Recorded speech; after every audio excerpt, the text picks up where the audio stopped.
وَلَقَدْ أَرْسَلْنَا رُسُلًا مِّن قَبْلِكَ وَجَعَلْنَا لَهُمْ أَزْوَاجًا وَذُرِّيَّةً وَمَا كَانَ لِرَسُولٍ أَن يَأْتِيَ بِآيَةٍ إِلَّا بِإِذْنِ اللَّهِ ۗ لِكُلِّ أَجَلٍ كِتَابٌ يَمْحُو اللَّهُ مَا يَشَاءُ وَيُثْبِتُ وَعِندَهُ أُمُّ الْكِتَابِ وَإِمَّا نُرِيَنَّكَ بَعْضَ الَّذِي نَعِدُهُمْ أَوْ نَتَوَفَّيَنَّكَ فَإِنَّمَا عَلَيْكَ الْبَلَاغُ وَعَلَيْنَا الْحِسَابُ أَوَلَمْ يَرَوْا أَنَّا نَأْتِي الْأَرْضَ نَنقُصُهَا مِنْ أَطْرَافِهَا وَاللَّهُ يَحْكُمُ لَا مُعَقِّبَ لِحُكْمِهِ وَهُوَ سَرِيعُ الْحِسَابِ۔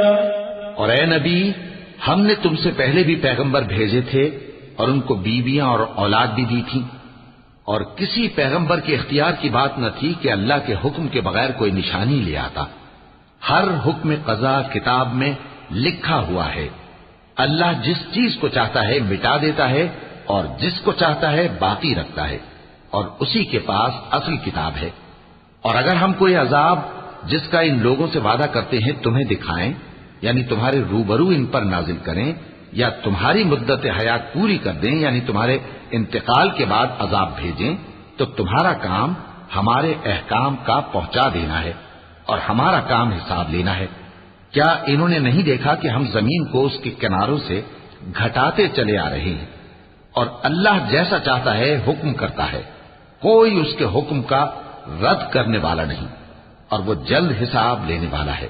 وَقَدْ مَكَرَ الَّذِينَ مِن قَبْلِهِمْ فَلِلَّهِ الْمَكْرُ جَمِيعًا يَعْلَمُ مَا تَكْسِبُ كُلُّ نَفْسٍ وَسَيَعْلَمُ الْكُفَّارُ لِمَنْ عُقْبَى الدَّارِ وَيَقُولُ الَّذِينَ كَفَرُوا لَسْتَ مُرْسَلًا قُلْ كَفَىٰ بِاللَّهِ شَهِيدًا بَيْنِي وَبَيْنَكُمْ وَمَنْ عِندَهُ عِلْمُ الْكِتَابِ۔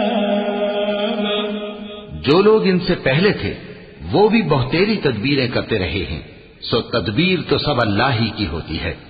ہر شخص جو کچھ کر رہا ہے اللہ اسے جانتا ہے، اور کافر جلد معلوم کر لیں گے کہ آخرت میں اچھا انجام کس کے لیے ہوتا ہے۔ اور کافر لوگ کہتے ہیں کہ تم پیغمبر نہیں ہو، کہہ دو کہ میرے اور تمہارے درمیان اللہ اور وہ شخص جس کے پاس کتاب آسمانی کا علم ہے بطور گواہ کافی ہے۔